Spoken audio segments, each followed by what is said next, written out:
गोपी रोज मक्खन निकारो करती गोवर्धन में, और मक्खन निकार के मटकी में सजाए के ले जाती मंदिर में, और मंदिर में ले जाके श्रीनाथ जी के सामने वहां को ढक्कन हटा के कहती, लाला दौरी गैया को मक्खन निकारो मैंने दूध ते, आजा खावे आजा।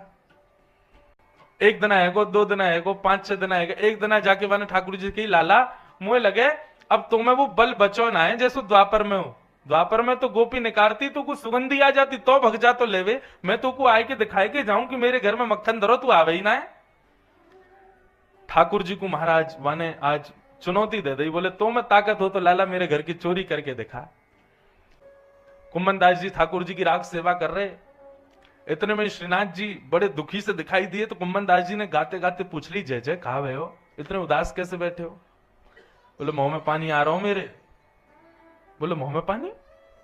अरे 8-8 बार भोग लगे तब तुम्हारो पेट ना भरे हैं, जीवे सांस ना मिले।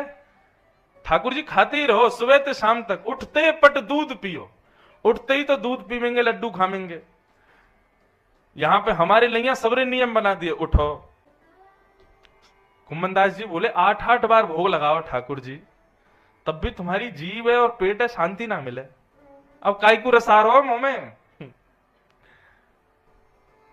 ठाकुर जी बोले, कुंभना एक गोपी आवे और पीछे से मटकी में धरे मक्खन को मुंह को ऐसे दिखा दिखा के लालच दे के जावे मुंह को, बोले लाला तुम्हें ताकत हो तो चोरी करके दिखा, मेरा तो मन आ गया है। कुम्मन दास जी कौन पे, मक्खन पे कि गोपी पे?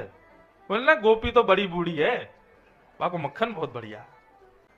ठाकुर जी बोले मुंह को प्रलोभन दे के जावे मक्खन को, और मेरा तो बड़ो मन करे वहां के घर जाके वहां को मक्खन चुराई आऊं मैं। कुम्मन दास जी बोले द्वापर युग नहीं है ये, कल युग है, ऐसी मार घलेगी ठाकुर जी, सबरी ठकुराई रखी रह जाएगी आपकी। श्रीनाथ जी बोले ना है, मेरा तो मन कर रहा है, मैं तो जाऊंगा चोरी करवे।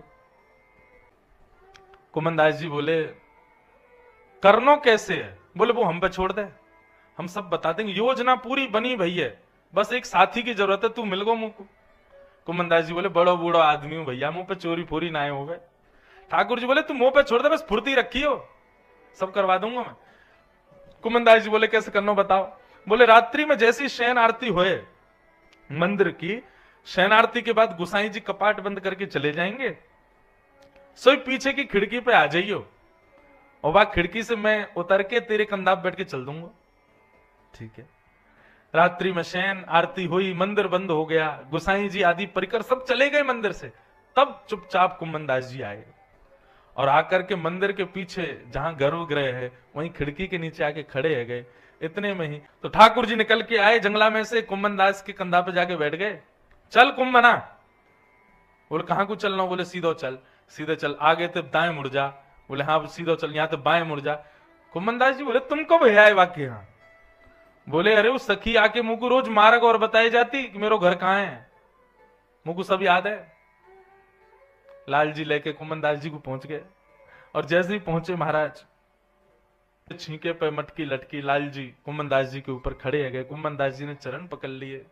ठाकुर जी छींका में थे बढ़िया मक्खन निकारे, मक्खन निकाल के चाटे, और वही मक्खन को लेकर के नीचे कुम्मन दास जी के मुख में दे रहे हैं अपने हाथन से। अधरामृत मिश्रित ठाकुर जी के हाथ से मक्खन कुम्मन दास जी के मुख में जैसे ही गए हो, कुम्मन दास जी तो मंत्र मुग्ध है गए। आहा, कुम्मन दास जी तो भावावेश में चले गए। ठाकुर जी बीच बीच में चरण तक करें, हे कुम्मना ढीलो मत करे, पाम गिर जाऊंगा मैं। कुम्मन दास जी पकड़ ले, हाँ लाल जी पकड़ रखो है। कुम्मन दास जी के मन में आई एक बार देखूं तो सही है चोरी करके से रहे, इनको रूप कैसा लग रहा है। जैसे ही ऊपर देखी तो महाराज ठाकुर जी की धोती खिसक रही है नीचे, और यहां से धोती खिसक रही, ठाकुर जी तो माखन खावे में व्यस्त। कुम्मन दास जी बोले जय जय जय जय जय जय, कपाट खुल रहे हैं जल्दी बंद करो। इतने में ही ठाकुर जी ने चतुर्भुज रूप धारण किया, 2 भुजाते तो अपनी धोती पकड़ी और 2 भुजा से माखन की मटकी पकड़ करके भोग लगा रहे हैं।